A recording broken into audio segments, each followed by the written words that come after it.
AFTERBUZZ TV Network. Now the largest new media platform on the web and your #1 source for after-show entertainment.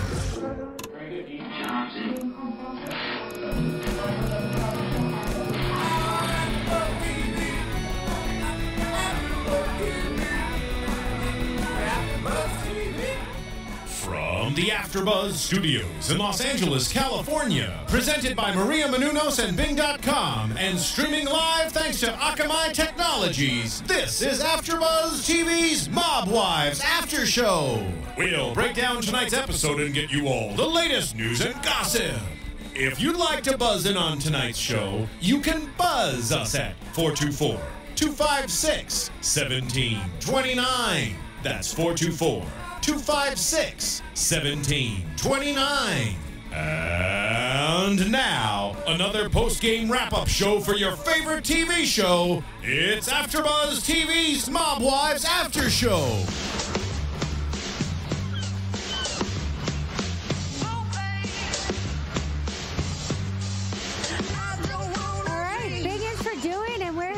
Another episode of Mob Wives, Season 3, Episode 11, Winging It. What do you think of this episode, Roxy? I thought it was great. Just like I thought about every other week. I always am saying that, but it was really good, and something really surprised me. So, and I'm your host, Erika Vieira, and if you want to introduce yourself. I'm Roxy Striar. It was a lighthearted episode, I thought. They didn't really focus too much on a lot of the like Karen's side of her story, which I think makes the whole season a little darker. It was more focused on like the women and some of their entrepreneurial efforts and some of the a little bit of the drama going back and forth. But I felt it was a little bit kind of more of a lighthearted episode. I actually enjoyed watching it. Yeah, I think that because Karen's been in Arizona for such a long time and we've seen her there for a few episodes, I actually don't know if it's been a long time because we don't know what the timeline is, but they were trying to just get her back, but she wasn't back yet, and they didn't want to just keep going with everything in Arizona because it pulls away from the rest of the plot. So that's why I think we saw less of her. And, you know, we start at the top of the episode with actually something really interesting with Love finding out that she was in a really bad car accident, and as a result, that might be the reason why she's kind of crazy. Yeah, but did you think that was kind of crap at all? Like, I do understand you are in a really bad car accident and you get shaken up and it can aggravate your mood or whatever, but it wasn't like she went from being person A to person Z. She was always, it's not like all these things are just coming up. Didn't it seem like her whole life she's kind of been like irritable or aggressive, and now she's just that a little more so? Yeah, and that's the thing. They said that the car accident was only like a year ago, right? Yeah. And so she's been talking about this boyfriend she stabbed, all these other things, like you said, in the past. So I thought it was kind of weird how they just threw that in there. It was like randomly thrown in. Like, I don't remember them even really mentioning much about the fact that she was in a really bad car accident. Yeah, it was a mix between that and the fact that the editing in this scene, like just the sounds and stuff, really were pissing me off. If you notice, they had this weird buzzing thing, and it made me feel like I was going insane. It was like while she was at the doctor's and she was talking about what she was hearing in her head, they actually put in a sound effect that's like buzz. It was so freaking annoying and things like that. And then when her final comment was, I need to maintain calm and not crazy, but it's kind of out of my control, which is crap. Like, if anytime you do something, you're like, oh, but it's out of my control because I was in this car accident and I black out when I'm mean. If you can acknowledge that, I think that you can acknowledge that you're not prepared to be in that situation and you can avoid those situations altogether. If really it's that big of a problem, you shouldn't be going out to bars if every time you do, you get in a bar fight. Yeah, I mean, that's what the doctor kind of told her. Yeah. To stay out of those situations. Doesn't sound like there's, if it did exasperate, I guess, a part of her personality that was already there, but I don't know if the exasperate's a word, but if it did like enhance maybe like the craziness that's already there. And maybe she always had that behavior, but now she says she blacks out. Yeah, and of course I feel bad that she got in this car accident. Yeah. Like, obviously both of us do. We're human beings, and we feel bad when other people get physically hurt. Yeah. But I don't know. I just think she's chalking a lot of things up to it that aren't necessarily because of it. Yeah. Okay, so then we see that, and then it kind of moves on to going back to Karen and Dave, or Karen back in Arizona, and she's leaving Arizona. She's coming back here to New York, and one little thing that I thought was interesting by that whole like wrapping up of the Arizona trip was how when she was saying bye to Karina, and she just told Karina basically, she said, we're on the same team, her and Dave, so you can't play us anymore. So I thought that was, I think that's a great way in some ways of being, if you're divorced or I don't think they were ever married, but if you're separated, it's very important for both parents to be strong and united. And I thought that was a good thing that she said. Yeah, I thought she dealt with that really well. I completely agree. I thought it was kind of weird that we saw that and she was leaving, and then later on in the episode we see her with her cousin. Like, didn't it seem like she was going to the airport? No, it was her cousin back in on the East Coast. I thought she said that her cousin lives in Arizona. I don't know then. Which was weird to me, but maybe you're right. I was thinking it was back in. Then that would make more sense. But yeah, no, I thought that was a great way to describe it to her daughter, and she really seemed to be in a good place with Dave and with Rebecca. So there was no drama there, which is very on Mob Wives of her. Yeah, and I think part of that we have to give credit to Rebecca. Absolutely, she was really cool, and I think it's good that Karen and Dave worked out whatever differences they had. Who knows? I mean, like you said, we don't know how long she was there in Arizona. We don't know exactly what she was doing there, but it sounded like she left feeling good about the situation, whereas before she wasn't feeling good. She wasn't feeling good about the situation with Karina and Dave and Rebecca and all that. So. I think, like you're saying, credit to Rebecca, and also credit to the fact that they're removed from the scene. You're no longer in New York. You no longer have everybody chiming in the he said, she said. You're in Arizona. You're very removed.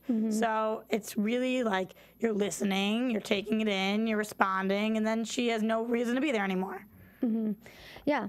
And so then we move on and we see Carla and Drita, which is the first we see this ongoing theme throughout this episode of the whole, which I think they're just trying to build up a big confrontation or fight or something. Between Love and Carla? Doing Love and Carla. Because we're seeing Carla and Drita together, and Drita's basically kind of asking her, what's the deal with Carla? What's the deal with Love? You guys, there's talk. You supposedly you're saying stuff what's your problem with her, and I don't know. What did you think about this scene? I was gonna say more so than the scene, about the entire situation throughout, and specifically in tonight's episode. It's very difficult because we don't know these women, but from what it seems to me, I think that if you gun to head, which side are you on? I think I'm kind of Team Carla here, because as much as when Love was talking, I was like, oh, maybe. It seems like Love has a couple screws loose, just to be perfectly honest. And the thing with the wings, I literally wrote down, WTF with the wings. I don't even understand what's going on. So can you explain this? Basically, Love has a makeup company. The wing thing was so weird to me. Love has a makeup company, and supposedly the wings, which she's showing too, tattooed on her arm, that's part of her logo. And then we say, I guess we'll skip ahead, but her father-in-law, or her ex-husband's father, is a doctor. Carla's ex-husband's Carla's ex-husband is a doctor, and then he opened up some kind of med spa and called it Angel something with these wings. Supposedly, according to Love, were the same wings that Love used in her logo. It seems so far stretched, and I'm sorry, Love doesn't have the monopoly on angels and angel wings. Absolutely. If it was some intricate design that was we've never seen before. But if you're going to choose something, a heart, star, angel wings. I'm sorry. A lot of people use that for logos or for designs. And it just sounded really silly to me, the whole thing. I just didn't get it. And I agree with Carla's attitude of I don't care. But I mean, I have a few other thoughts about that. But it almost seemed like in this particular scene, Drita was kind of trying to warn Carla of I know you don't care, and I know you're thinking whatever or screw her, but you don't want to piss this girl off. That's the problem. As much as I do think I agree more with what Carla's saying, who really cares? I don't care. I don't know this girl. I've never met her. At the same time, you always need to be conscious of who you're dealing with, and she's being thick-skulled about it. It's not getting through to her. She's not listening. And Drita's I'm not disagreeing with you, Carla, but you don't understand who you're dealing with. And Carla just keeps saying, I don't give an F who I'm dealing with. I don't care. I don't care. Well, you should care because Love is going to make you care. Yeah. And that's what they say to her, and it's just not getting through. Yeah. It isn't. And Drita's trying in her way. But I don't know, just because Love is some psycho whatever person that decides to have it out for Carla, I mean, at some point, what's Carla going to do? That's what I was just going to ask you. Yeah. Like, what is, even though Drita is warning her, what does Drita want from Carla? I don't know. And that's the thing. Like, in some ways, like, I wouldn't want to even be confronted with this person. But I think there's more to the story, and I think that it just seems so weird. Carla has to have said something. And we do learn a little bit that, I guess, Carla's current boyfriend at one point dated Love, and that's where Carla thinks before they even met, and that's where Carla thinks some of this drama might have come from. But I guess we could skip. Well, let's skip over then and talk about that scene where we learn about the wings, because I had issues with that too, because it almost seemed like, well, what is Love pissed at Carla about? Is it the wings? Is it that she's hearing rumors? Is it the guy? That she was called fat and ugly? Yeah, I mean, what is it? Like, specifically, or does she just overall doesn't like this? Is she just putting together random little pieces and now creating some enemy? That's why it seems weird. If from day one she was like, I heard Carla was talking crap about me, and she said blank to blank. Yeah. Then I would be something like, specific. Okay. But now we've heard that, like you just said, everything you just listed. So I feel like she's just grasping for things that she can be pissed at, and there's nothing really there. She just doesn't like her, maybe because now she's with the boyfriend. Maybe another reason. I don't really know. Yeah, I don't know. I can only speculate. And that's the thing. We're all speculating because there's nothing really specific about like why Love doesn't like Carla. Yeah. And you know, and both Big Ange and Drita both say, like, we haven't heard Carla say anything about you. Like, we haven't heard it. And then Love's like, oh, whatever, I don't believe him. I don't believe him. I don't believe him. I hear from 17 different sources. Like who? Like who? Yeah. And then Carla's saying, like, I don't really care. And I understand not wanting to throw your friends under the bus. If you legitimately heard that, you don't want to be like, Blake told me that you said this. Yeah. But it just seems too convenient that she can't say what exactly she heard, from who, or when. Yeah. Like, it just, the whole situation's weird. And then the whole angel wings thing, to me, it almost, like you said, you took Carla's side, because that whole angel wings thing, no matter what Carla said, that just seems so far-fetched that now Love's side of the whole Love side of the story seems far-fetched. right, absolutely. So it's, I thought that whole thing was weird too. But anyway, so then we move on a little bit. This episode was interesting because there wasn't one big scene. Whereas in previous episodes, I felt like the whole thing was like leading up to one big scene that lasted half the episode. Like this episode very much was like jumping back and forth between the different ladies, just kind of seeing different parts of their lives. So then we see Renee talk a little bit about her kind of new entrepreneurial venture, which is the Mob Candy shoes. Yeah. Cool. What were your thoughts on that? I love how each one of these women is trying to branch out and they're trying to make businesses for themselves, and I think that's great, and I think they can see past this reality show that they need to have lives and jobs and things going on. So I think that's great. I loved the sketches of the shoes so much more than I loved the prototype that I was confused. The sketches looked cool and like things that I would wear. The prototypes with the feathers and the chandeliers, and then I was like, trashy. And I love they pull out this chandelier shoe and they're like, ooh, classy. And I'm like, for a stripper. Yeah. Yeah. I'm with you on that. I was excited to see what these shoes were gonna look like. And it looks like she's got some great connections. She's got a friend that she's doing the line with who I don't know if she owns is it that she owns a shoe store, or are those shoes in that store her own designs? I didn't get that clarification, but it looks like she has somebody within the industry that is kind of helping her out with this. And I was really excited to see what was going to come out of the shoes. And when they brought it out, I liked the sketches. I thought they were cool. And what I really liked was her idea of like the heel. I thought that was actually a really good idea, because when you're out, and sometimes you're out and you end up walking around a lot and your feet are killing you and there's super tall high heels, like to be able to like screw off those heels, have like kind of flat type shoes and put those heels in your purse instead of taking off your entire shoe, I actually thought was a really great idea. And I thought the cooler part about it was that, like, you know, sometimes you're wearing gold, sometimes you're wearing silver. You want to change out the heel to match a wooden heel, whatever. I thought it was cool. Oh, maybe that was the purpose of it, and not turn them into flats. thoughts. But Regardless, I thought it was a cool idea. That functionality I thought was really neat. I was like, oh, well, that could be a really good idea. But yeah, the prototypes, I was not crazy about. I mean, she loved them. Renee loved them. And I was shocked. Yeah, I didn't like them either. Actually, the only one I kind of liked was the one they brought in at the end. They called it the Renee. I thought, like, okay, out of all of those, with some tweaking, that could be cool. Just the feather thing, The chandelier thing is where I was. Yeah, I guess. But like you said, good for her. I think it's great that she's doing something. I think it's really important for all these women that they, you know, in addition to being on a reality show, that they're establishing themselves in entrepreneurial ventures, using their name to, you know, hopefully help them, you know, make some money. Absolutely. So, and we see that with Drita as well, kind of further opening up her store, still working on that, which is cool. And then let's see. Okay, then we see a little bit with Ramona and her wedding planning with her kids. It was just short, and it was sweet that one of her kids mentioned that maybe they should do blue because it's Joe's favorite color. It has to be shotgun wedding. It's just weird, like the whole thing that he comes out for 1 week, they get married, then he goes back in for 8 years. It irks me a little bit, but to each their own, and if that's what makes her happy, then I guess, you know. What irks you about it? It irks me that you would marry somebody who you're not already married to, who is going to be in jail for the next 8 years when you have children. Like, it just seems like more harm than good, and he's not going to be able to provide for you, and you're going to spend money on all the expenses and lawyers and this wedding, and it's not like you can even marry this guy and he can be like a father to your children or be there or support. You don't see him. You can't touch him for 8 years. 8 years is a long time.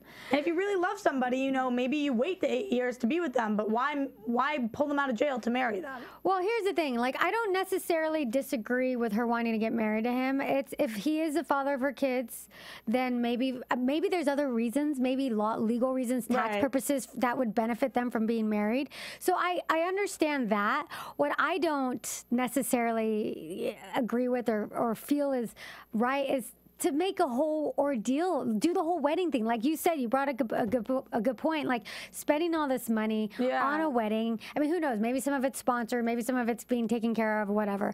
But still, it's like, it's about the union of them getting married, then just go to the court, get married, and call it a day. Why do you need this whole big wedding? And then especially when he gets out, you can have a big wedding if you want, but just tie the knot, and then, I don't know. I agree. I agree with the whole kind of wedding thing being weird, but I don't disagree with her wanting to get married to him. It seems like they're trying to kind of fool themselves into thinking life is going to be normal for a week, and that makes me upset. It's just like a weird thing, and I do feel bad for her though, because she clearly is so in love with him if she's willing to do this. Yeah, she's got to be. Yeah. And so, you know, I just think that it'll be interesting to see what happens with that. But I mean, as we had heard in some of the news and gossip, she's still planning that wedding, so we'll see what happens. I just couldn't deal with the fact that the wedding planner's name was Butch. That just got me too. Well, supposedly he's like the guy you go to if you're in a situation, you know, which I thought was funny. He's like, oh, you know, and that's the other thing too. There are like two criteria for this wedding. If he's out on bail, he needs to be at home. So the wedding has to be at home. And secondly, he has to have 2 armed guards. Yeah. it's like, so romantic. Yeah, that's the thing. You have to do it at home anyways. And why are you doing this big thing? Like, what's the big deal? You know, and maybe she's just playing it up to have a storyline for the camera, because to be quite honest, there's not really anything else going on with her other than her meddling in the other ladies' lives. That's a good point. Maybe that's part of it, to have her own thing. Or maybe to have something silly and superficial in a way, like instead of focusing on something real. Maybe she doesn't want to. Yeah, that's a good point. So, all right, another scene that I actually kind of liked seeing this scene was Carla getting that facial from Dr. Ferragamo, her ex's father, which I thought was interesting. We learned a little bit more about her ex, the fact that his father is a doctor. Like, I find that to be interesting. I thought that I saw a clear connection between Carla and Joe in this moment when he was standing there and they were like messing around, and I liked it a lot. And now it makes me upset that he's with this Raquel chick. Me too, because I thought he actually looked really cute in this scene too. Absolutely. I was like, physically, I thought he looked cute. I'm like, but I guess what I thought was really, really interesting was the fact that Joe was a criminal. I mean, he went to jail, but apparently his father wasn't from that same lifestyle. Right. His father is a physician, which I I was like, huh, wow, okay. It didn't look like there was a connection there with his family. Right. So I thought that was a really interesting part of that it was a cute moment, and I was like, oh, I see sparks. Yeah, I did too. I thought This is not over. I thought they were a nice looking couple. I was like, oh, that's too bad they're not together. Like, I'm too bad it didn't work out. But anyways, so then we see more of Love later on, where she has like this whole birthday party. Like it's her 40. She says her 40th, but what is it? Her 40. She plus says my a few 40th years? plus one. Yeah. Oh, plus one. Yeah. Okay. So her 41st. So we see in this episode, we do see like more of Love. Like I feel like we see a little bit more of her, and because there's a focus on this whole drama building up between Love and Carla. Right. So we see Love in different situations. We see her talking to Drita. We do see, I think, Love talking to, maybe it's Drita. Both of the scenes. It is Drita. Both with the scenes. nails and with the nails. with the... Yeah. And then we see it then later on with the party. And we're kind of getting to know Love a little more. I mean, I know you've always said that you're like, batshit scared of her. Like, do you still feel like that? Yeah, I still, if anything more so, I just think that I actually really like to watch her though. I did too. It's it was nothing interesting. like that. But she scares the living hell out of me. Yeah. She just is like a loose cannon, I feel like. And I think she would admit that. Yeah. So it's scary when somebody knows that they are can go to that level and can be that crazy. There's no telling what she will or will not do. No. I was more interested in the fact though that we had Storm there dancing up with Karen, and Love was like, he's hot. I'm not saying, but I'm saying. I know. I thought that was cute that we got to see that. But like one thing I did want to say back with Love and Drita, where I think they have a little bit of a connection, which they mentioned, is the fact that Love, obviously with her last name too, but she's Polish. Right. And Drita is also, I think she's Romanian. I forget what she is. But neither of them are from this Neither life. one of them are Italian and from that life, and I think they share that bond a little bit. But they're both tough girls. Yeah. They both can hold their own. They both deserve to be there. Exactly. They both earned it, like they said. Exactly. So I think they have a little bit of a connection there, the two of them, which is interesting. They talked a little bit about. But yeah, so we get this birthday party. But at the top of the birthday party, before we see Storm, one thing I need to mention, I want to get your opinion on this, is there was like a weird fight between Karen and Ramona that I did not get at all. Did I miss something there? I wrote down. Because I rewound it a couple times too, and I didn't get it. I didn't get it either, because basically Ramona was saying that Karen was being selfish about inviting Storm.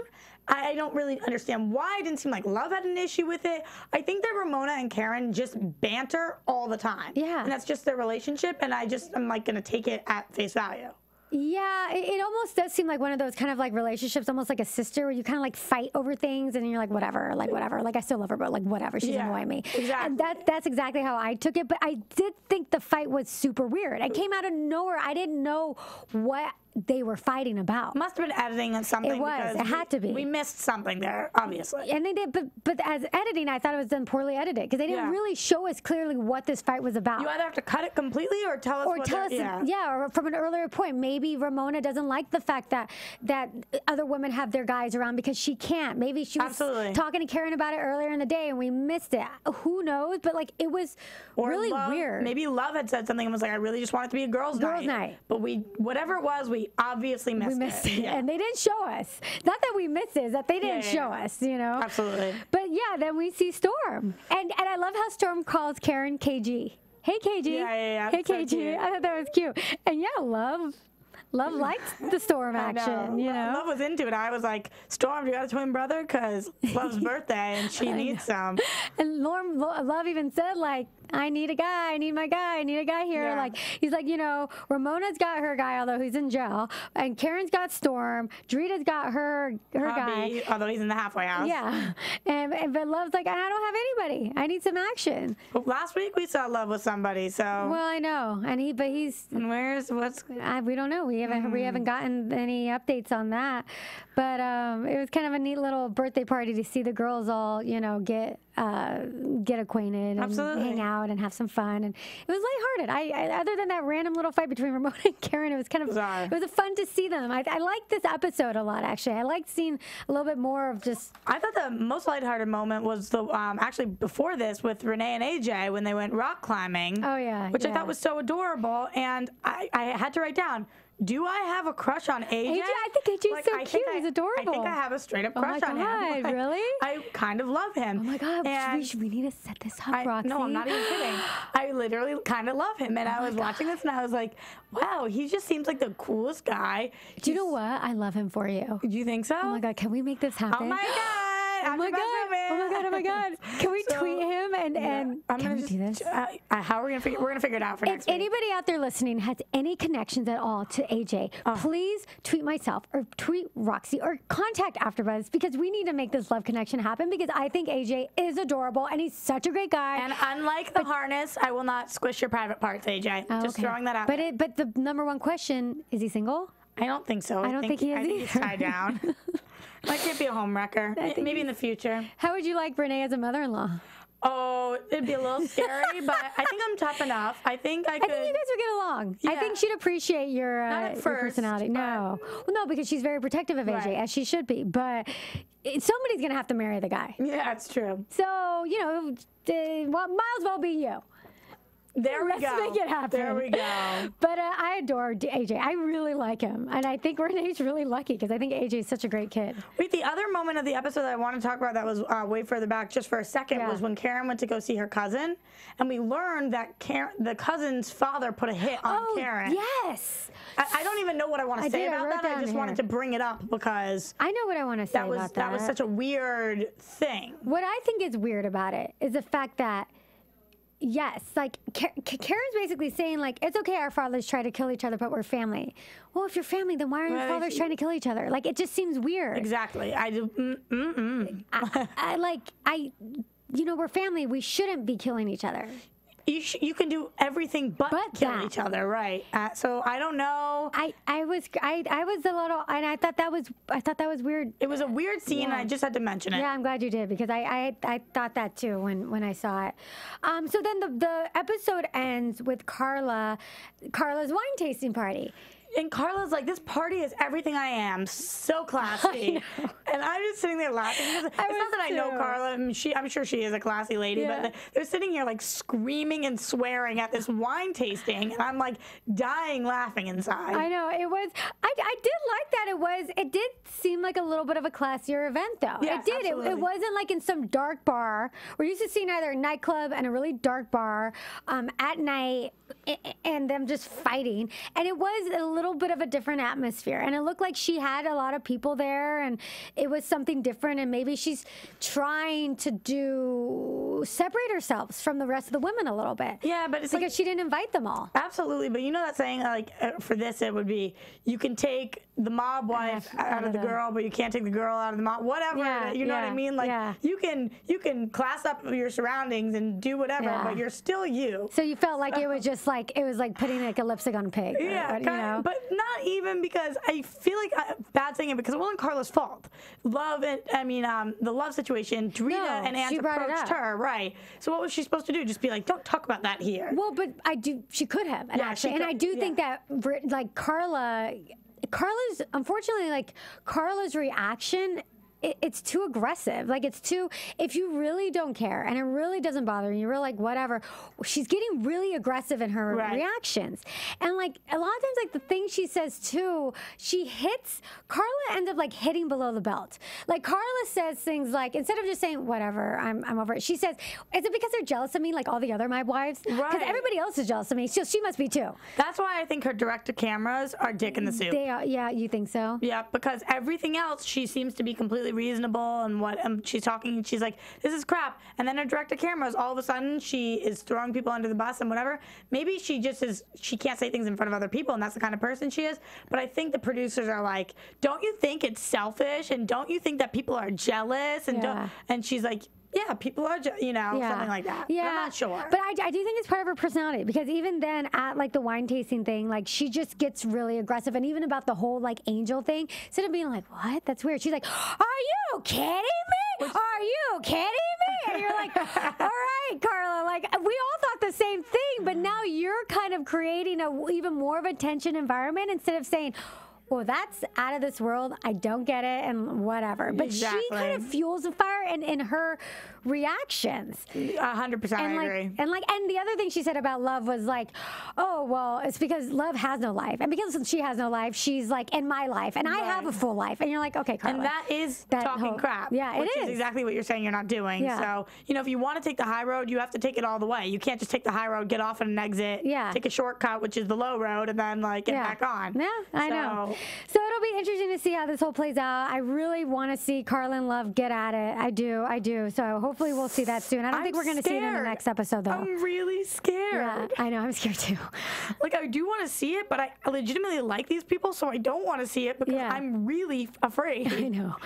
And also, just for quick predictions for next week, I'm really, really interested to see why AJ's crying. Yeah, he said to Renee, back off. That makes me cry if And AJ's he's crying. my boyfriend, so I want him to lean on my shoulder. I know. Oh, and the one thing, too, we see. The love screaming. Oh, my God. Like, finally, we get to see love in action. Scared. We get to I am afraid. We get to see love hate. And we have and the girls are like, she's crying, we don't know why. Oh my God, I cannot wait to see that. So anyways, Roxy, where can we find you? And where can, more importantly, AJ find you? Oh my God, if you're listening, AJ, on Twitter, @Roxy Striar. Oh. And I am the matchmaker, hopefully, Erika Vieira @Erika Vieira LA. Thanks for listening, guys. From Bing.com, executive producers Maria Menounos, Kevin Undergaro, Phil Svitek, and the entire AfterBuzz TV staff, we would like to thank you for listening to the AfterBuzz TV network. To watch or listen to other after shows and post comments or questions, be sure to visit AfterBuzzTV.com. I'm Sir Richard Wentworth, and this has been a presentation of AfterBuzz TV. Buzz you later, bitches! The views expressed herein are those of the hosts only and do not necessarily reflect the views of AfterBuzz TV or its owners or principals.